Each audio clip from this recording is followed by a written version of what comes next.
আঞ্চলিক আবহাওয়া কেন্দ্র কলকাতার দৈনিক আবহাওয়া আপডেট ভিডিওতে আপনাকে স্বাগত। গত 24 ঘন্টায় পশ্চিমবঙ্গের বিভিন্ন স্থানে সর্বোচ্চ তাপমাত্রা এবং জেলা ভিত্তিক গড় বৃষ্টিপাত মানচিত্রে প্রদর্শিত হয়েছে। গতকাল সর্বোচ্চ তাপমাত্রা ছিল দক্ষিণবঙ্গের পুরুলিয়ায় 38.3 ডিগ্রি সেলসিয়াস, উত্তরবঙ্গের মালদায় 37.1 ডিগ্রি সেলসিয়াস। উত্তরবঙ্গের অধিকাংশ স্থানে হালকা থেকে মাঝারি ধরনের বৃষ্টিপাত হয়েছে, যার মধ্যে বহু জায়গায় ভারী থেকে অতি ভারী বৃষ্টিপাত এবং জলপাইগুড়ি ও আলিপুরদুয়ার জেলার এক বা দুটি স্থানে অত্যন্ত ভারী বৃষ্টিপাত রেকর্ড করা হয়েছে। পাশাপাশি দক্ষিণবঙ্গের এক বা দুটি স্থানে অতি হালকা থেকে হালকা ধরনের বৃষ্টিপাত হয়েছে। এছাড়া দক্ষিণবঙ্গের বর্ধমান জেলার এক বা দুটি স্থানে দমকা হাওয়া রেকর্ড করা হয়েছে।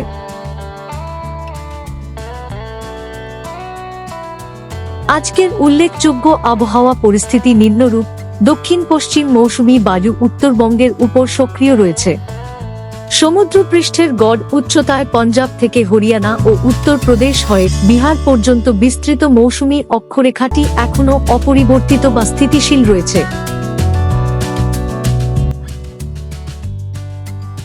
অনুকূল বায়ুপ্রবাহ এবং বঙ্গোপসাগর থেকে শক্তিশালী জলীয় বাষ্পের প্রবেশের ফলে পশ্চিমবঙ্গের কয়েকটি জেলায় বজ্রবিদ্যুৎ সহ বৃষ্টিপাতের কার্যকলাপ অব্যাহত থাকার সম্ভাবনা রয়েছে। এর প্রভাবে উত্তরবঙ্গের কয়েকটি জেলায় ভারী থেকে অতি ভারী বৃষ্টিপাত এবং কোথাও কোথাও অত্যন্ত ভারী বৃষ্টিপাত হওয়ার সম্ভাবনা অত্যন্ত প্রবল।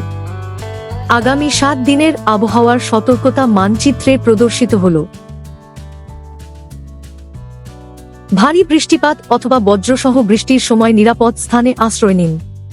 গাছ, বিদ্যুতের খুঁটি বা অরক্ষিত দুর্বল কাঠামোর নিচে আশ্রয় নেওয়া থেকে বিরত থাকুন এবং জলাশয়ের সংস্পর্শ এড়িয়ে চলুন।